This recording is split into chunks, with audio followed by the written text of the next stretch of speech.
Hello,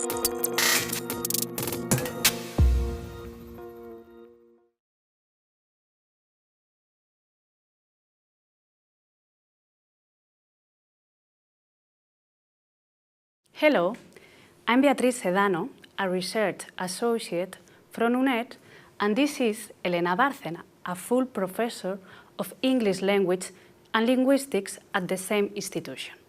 Elena is going briefly to describe our institution within the context of the Moonlight project. Then she will tell us about the collaboration we are currently undertaking with refugee support groups and NGOs. And finally, she will mention our plans regarding accreditation and recognition of MOOCs. Perhaps it would be interesting to mention a few aspects of UNED that highlight its relevance within this field of inclusive education and training. Mm-hmm. Thank you. Yes, UNED is the National Distance Learning University in Spain since 1972. It has developed its own distance and blended scenario involving a unique teaching and learning methodology and a set of complementary pedagogical tools like television, radio, video, and a virtual campus. Its main features include its social dimension, to enable priority access to university to all those who, while capable of pursuing higher studies, have been unable to attend on-campus classes for work, financial, residential, or other reasons. Its learners, our almost 250,000 students, are spread all over the world, and its commitment to technological and pedagogical innovation. We are international leaders of cutting-edge technologies applied to teaching and learning. Moonlight is about the use of MOOCs for enhancing the social insertion and employability of displaced people. UNED has vast experience in this field too, and it is a pioneer at European level in the creation of distance educational resources, with the foundation in 2012 of Open UNED, which is our program of open courseware and MOOCs. Mm-hmm. And which steps has UNED taken within the Moonlight project? In the context of Moonlight, one of UNED's research groups, Atlas, has implemented a learning scenario that focuses on providing free online learning via MOOCs to enhance refugees and migrants' skills in order to facilitate their access to the labor market. To this end, we have undertaken the following 6 steps. Firstly, we have contacted mainly local NGOs and also support groups and invited their language teachers and a sample of their refugee students to face-to-face seminars to get to know each other and then undertake a questionnaire and interviews so that we could profile their formative needs. The second step was the NGOs teachers expressed their interest to have online support for the Spanish language classes, and this is how the decision was taken to build 2 Spanish language MOOCs, focusing on the daily needs of migrants and refugees living in Spain. The third step was that the research undertaken by the Atlas group in Moonlight focused on the identification of criteria that must be met by MOOCs specifically aimed at displaced people, which are of a technological, linguistic, methodological, cultural, and also ethical nature. This is why we decided to develop totally new courses instead of using existing ones.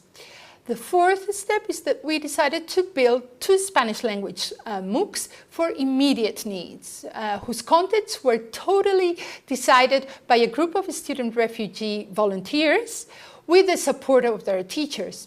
Thus, they selected situation-based topics like handling administrative documents, defending their rights, etc. In a way, the content of the course is also a formative goal in itself, as it can help newcomers in the country.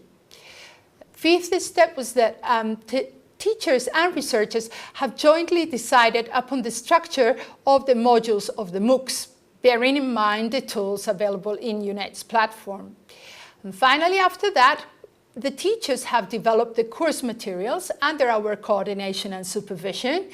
And similarly, the students have participated as actors in the main videos of these MOOCs. For as you know, MOOCs are highly visual learning objects.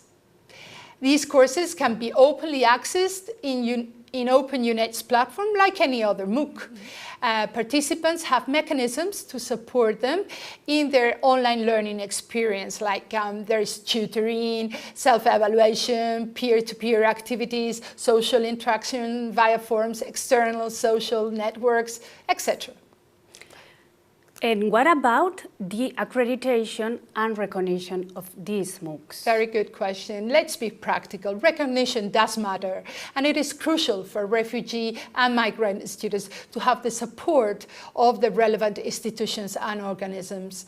Of course, it almost goes without saying that our MOOCs have the EATU Open EDUP quality label, since UNED is a member of EATU, the European Association for Distance Teaching Universities.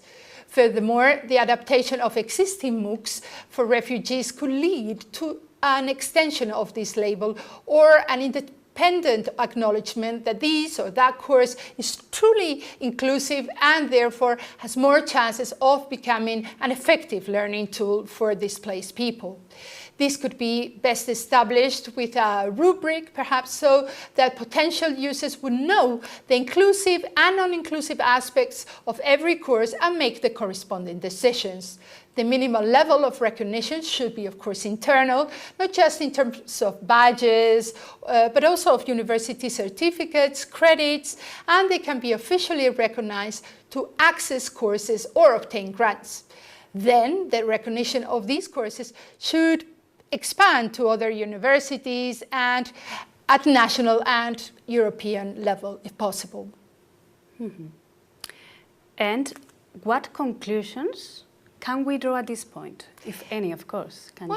Yes, in order to design an online course for refugees and migrants, it is crucial to conduct a formative needs analysis with the real experts, apply scientific criteria that make MOOCs inclusive and make their degree of inclusiveness explicit for future participants, undertake the design and development of the courses with people from this target group as protagonists, with the host institution as coordination and MOOC experts, which is what we are, provide the pedagogy so that the MOOCs can be used both standalone and by distant participants, and also as a complement to the face-to-face classes already available at the NGOs and support centers, and have relevant institutional support and recognition for these courses in the real world,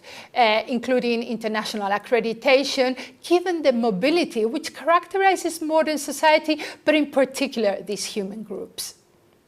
Thank you very much for such valuable information, and we hope you enjoy the rest of the course.